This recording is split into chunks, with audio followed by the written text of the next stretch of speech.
Senior journalist Kommineni శ్రీనివాసరావును కూటమి ప్రభుత్వం అక్రమంగా అరెస్ట్ చేయడం సరికాదని ఈ అరెస్టును నంద్యాల జిల్లా వైసీపీ నేతలు, నంద్యాల జిల్లా ఉపాధ్యక్షుడు డాక్టర్ దాల్మిల్ అమీర్ బాషా, జిల్లా లీగల్ సెల్ అధ్యక్షుడు రామసుబ్బయ్య, జిల్లా ఆర్గనైజింగ్ సెక్రటరీ దేవనగర్ బాషా, జిల్లా అధికార ప్రతినిధి అనిల్ అమృతరాజ్, జిల్లా మాజీ మహిళా విభాగం అధ్యక్షురాలు డాక్టర్ శశికళారెడ్డి, జిల్లా సెక్రటరీ శీలం శివనాగిరెడ్డి, జిల్లా municipal wing president TY Shivayya, జిల్లా క్రిస్టియన్ మైనార్టీ సెల్ అధ్యక్షుడు కారు రవికుమార్, జిల్లా ఎస్సీ సెల్ అధ్యక్షుడు తిరుపతి తీవ్రంగా ఖండించారు.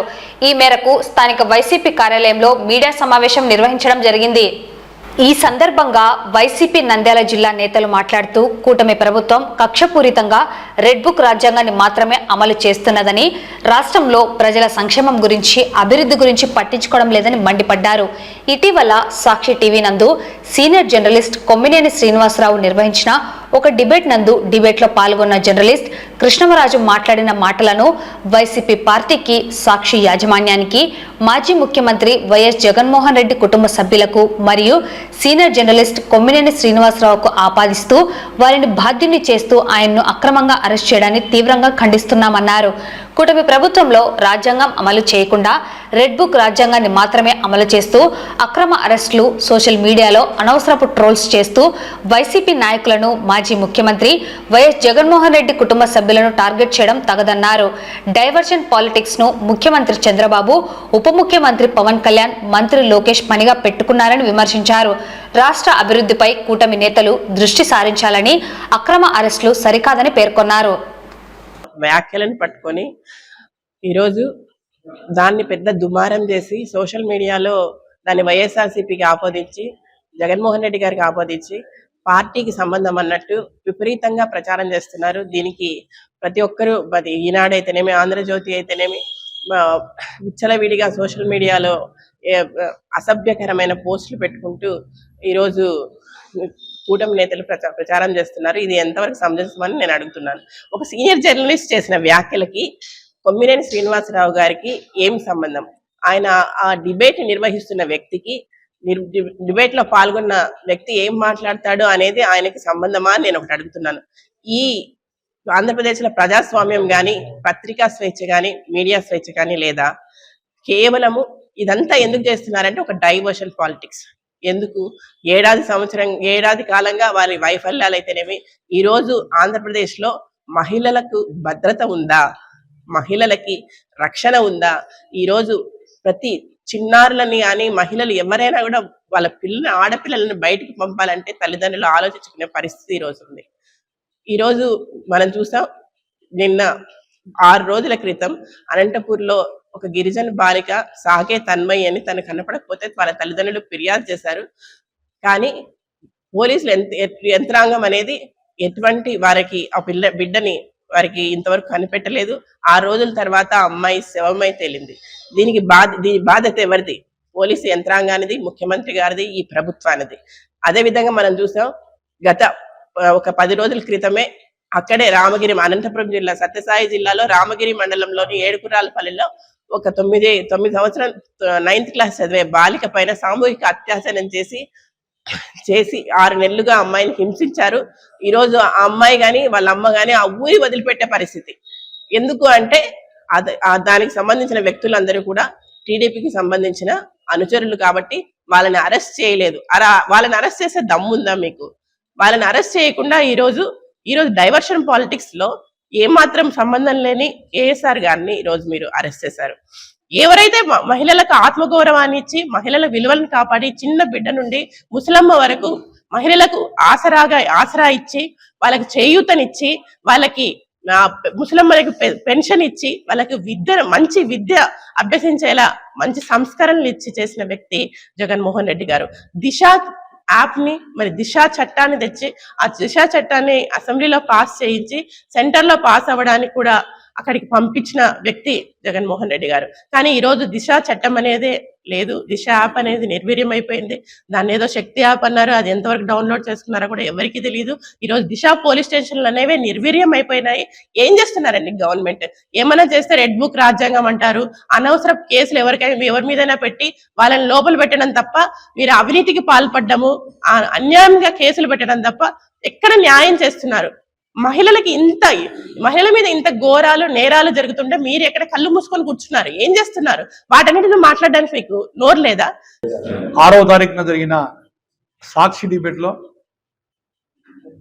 కొమ్మినేని గారి ఆధ్వర్యంలో జరిగిన డిబేట్ లో అక్కడికి గెస్ట్ గా పిలువబడిన కృష్ణంరాజు గారు మాట్లాడిన మాటల్లో దొర్లిన పొరపాట్లను ఆ రోజు మరి వెంటనే విషయం తెలుసుకున్న కృష్ణంరాజు గారు అయితేనేమి, అలాగే కొమ్మినేని గారు అయితేనేమి, వైఎస్ఆర్ కాంగ్రెస్ పార్టీ అయితేనేమి, సాక్షి యాజమాన్యం అయితేనేమి వెంటనే ఆ మాటలను ఆ విధంగా మాట్లాడకూడదని అప్పటికప్పుడే ఎక్స్క్యూజ్ చేయమని చెప్పడం కూడా జరిగింది. కానీ మధ్యాహ్నం నుంచే ఎప్పుడు డైవర్షన్ పాలిటిక్స్కు ముందుండే, డైవర్షన్ పాలిటిక్స్కు మారుపేరుగా ఉండే చంద్రబాబు నాయుడు గారు ఇదే పని మీదనే లోకేష్ గారు అయితేనేమి, డిప్యూటీ సీఎం గారు అయితేనేమి, పవన్ కళ్యాణ్ గారు అయితేనేమి అందరూ కూడా మరి దీన్ని ఏ విధంగానైనా వైఎస్ఆర్ కాంగ్రెస్ పార్టీకి ఆపాదించాలా, సాక్షి ఛానల్కు ఆపాదించాలనే ఉద్దేశంతోనే వారు పూర్తి స్థాయిలో దీన్ని డైవర్షన్ లెక్క తీసుకొని ప్రభుత్వం మీద, సాక్షి పేపర్ మీద అయితేనేమి, అలాగే వైఎస్ఆర్ కాంగ్రెస్ పార్టీ మీద, అలాగే జగన్ గారి కుటుంబం మీద దుమ్మెత్తిపోస్తూ మాట్లాడని మాటలను మాట్లాడినారని అపహాస్యం చేస్తూ మరి ఈ విధంగా ట్రోల్ చేయడం చాలా బాధాకరం. అందులో భాగంగానే మరి ఈరోజు సీనియర్ జర్నలిస్టు దాదాపు 75 సంవత్సరాలు ఉన్న కొమ్మినేని గారిని అరెస్ట్ చేయడం చాలా బాధాకరమైన విషయం. ఎందుకంటే మాట్లాడని సంబంధం లేని వ్యక్తికి అనవసరంగా ఆపాదించి ఈరోజు ప్రజలకు ఎటువంటి సంకేతాలను తీసుకుపోతున్నారో అర్థం కాని పరిస్థితి. గతంలో 2014-19లో కూడా ఆ రోజు కూడా ఒక ఛానల్లో 2-3 ఛానళ్లను కూడా రద్దుపరచడం జరిగింది. అంటే మీడియాకు స్వాతంత్రం లేదా? మనకిచ్చిన స్వేచ్ఛ స్వాతంత్ర హక్కులు మరి వీటన్నిటిని హరిస్తున్నారా? రాజ్యాంగంలో ఉన్నదాన్ని పొందుపరచకుండా రెడ్ బుక్ రాజ్యాంగం ఏదైతే మీరు ప్రిపేర్ చేసుకున్నారో అది మాత్రమే ప్రిపేర్ చేసుకొని దాని ప్రకారమే ముందుకు పోతూ శాంతి భద్రతలకు విఘాతం కల్పిస్తూ ఎప్పుడు చూసినా మన ఆంధ్రప్రదేశ్లో శాంతి భద్రతలు అనే మాట లేదు. ప్రతి 4 గంటలకు కూడా ఒక మహిళలపై కేసులు, అక్రమాలు అన్నిటిని కూడా కేసులు జరుగుతున్న ఒక్క కేసు కూడా తీసుకొని పరిస్థితి. మరి మహిళా మంత్రి అయిన హోమ్ మినిస్టర్ గారు ఎక్కడున్నారో కానీ ఆమె ఓన్లీ జగన్ కుటుంబాన్ని తిట్టడానికి మాత్రమే మేడం గారు మీడియా ముందుకు వస్తారు తప్ప జరిగిన అరాచకాలన్నింటినీ కూడా ఎన్ని జరుగుతా ఉన్నా, నిన్న మొన్న జరిగిన అనంతపురంలో జరిగిన సంఘటన అయితేనేమి, గిరిజన మహిళపై జరిగిన సంఘటన అయితేనేమి, అలాగే మన జిల్లాలో మన నందికొట్కూరు దగ్గర జరిగిన ఆయుష్లో ముచ్చుమరి దగ్గర జరిగిన విషయంలో కూడా ఎటువంటిది లేదు. మరి డిప్యూటీ సీఎం గారేమో 30,000 మందిని ట్రాప్ చేసినారన్నారు. ఇంతవరకు దాని గురించి కూడా ఎటువంటి విశ్లేషణ లేదు. అంటే ఓన్లీ 30,000 మంది మహిళలు మిస్ అయినారని చెప్పినారు. ఇంతవరకు ఏది కూడా చేయలేదు. ప్రభుత్వం పట్ల నిబద్ధతతో 2019 నుంచి 24 వరకు ఏదైతే జగన్మోహన్ రెడ్డి గారి పరిపాలనలో మహిళల పట్ల తనకున్న చిత్తశుద్ధిని మైలుపరుస్తూ అమరావతి ప్రాంతంలో మీరు చేయని గొప్ప కార్యక్రమాన్ని చేపట్టి 30,000 మహిళలకు దాదాపు 20-30 లక్షల విలువైన ఆస్తిని వాళ్ళకు అందజేయడం జరిగింది. మీరేం చేసినారు? వచ్చిన తర్వాత రద్దుపరిచినారు. అదేనా మీకున్న మహిళల పట్ల చిత్తశుద్ధి? గౌరవ ముఖ్యమంత్రి గారు ఇప్పటికైనా మీరు తెలుసుకొని దయచేసి ఇట్లా శాంతి భద్రతలు లేకుండా రాష్ట్రాన్ని ఎంతసేపు డైవర్షన్ పాలిటిక్సే, ఎంతసేపు డైవర్ట్ చేయడమే జరుగుతున్న పరిస్థితులను తప్పుదో పట్టిస్తూ 4వ తారీఖు జరిగిన వెన్నుపోటు దినోత్సవం హైలైట్ అయిందని చెప్పి దాన్ని డైవర్ట్ చేయడానికి ఈ విధమైన పాలిటిక్స్ చేయడం మంచిది కాదు. ప్రతిసారి కూడా మీరు ఏదో ఒక విధంగా ఈ విధంగా డైవర్ట్ చేసి ప్రజల్ని ఇబ్బంది పాలు చేస్తూ, అలాగే మీడియాలో ఎవరు కానీ మీడియా ముందుకు వచ్చి ఏ నాయకుడు మాట్లాడినా, ప్రభుత్వానికి వ్యతిరేకంగా ఏ ఒక్కరు మాట్లాడినా కానీ వారికి జైలే అనే విధంగా ఈరోజు మరి మీరు ఏర్పాటు చేస్తున్నారు. వీటన్నిటిని కూడా ప్రజలు గుర్తుపెట్టుకుంటారు. తప్పకుండా రాబోయే కాలంలో జగన్మోహన్ రెడ్డి కుటుంబం జోలికి మాత్రం వస్తే సహించే ప్రసక్తి లేదు. కొమ్మినేని గారి అరెస్టును మాత్రం అరెస్ట్ చేయడం అనేది చాలా బాధాకరమైన విషయం.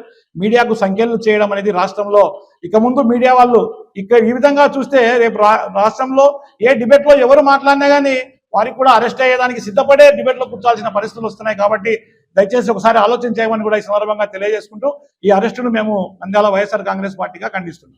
6 రోజుల క్రితం కేఎస్ఆర్ లైవ్ షోలో అనలిస్టు కృష్ణంరాజు గారు అమరావతి గురించి ఉటంకిస్తూ ఇది దేవతల రాజధాని కాదు, ఈ చుట్టుపక్కన మరి సెక్స్ వర్కర్లు ఉన్నారు, వాళ్ళ అనారోగ్యానికి గురవుతున్నారు, వాళ్ళకి ప్రభుత్వం తరఫున ఎంతోమంది స్టేట్ భారతదేశంలో కూడా ఇది 2వ స్థానం ఉందని చెప్పేసి ఉటంకిస్తూ మాట్లాడడం కూడా తప్పుగా భావించి ఆయన అలా మాట్లాడడం తప్పు.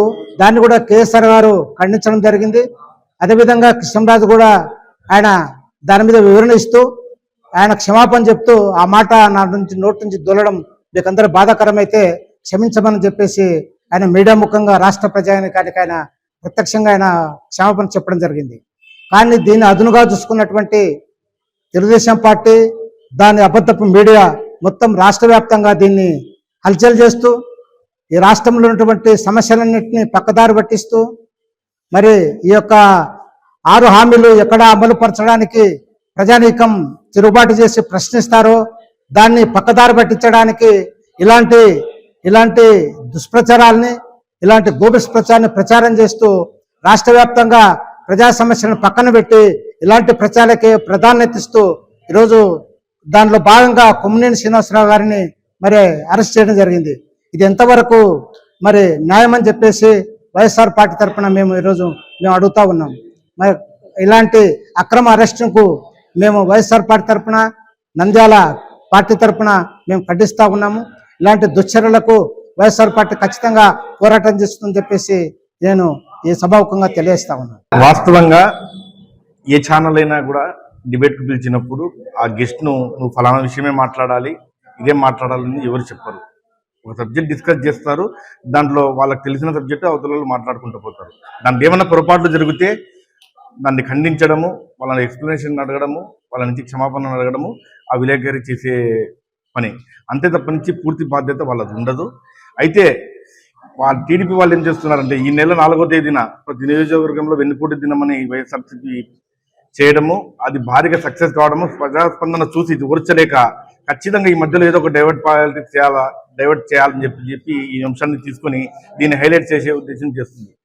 గత చాలా రోజుల నుంచి ప్రతిరోజు దళితులపైన కానీ, మైనార్టీలపైన కానీ, చిన్నపిల్లల మీద దాడులు జరుగుతుంటే ఎటువంటి స్పందన చేయని డిప్యూటీ సీఎం గారు కానీ, లోకేష్ గారు కానీ, చంద్రబాబు నాయుడు కానీ ఈ విషయం తెలుస్తూనే బయటకు వచ్చేసి నానా యాగి చేసి అరెస్ట్ వరకు పోయడం జరిగింది.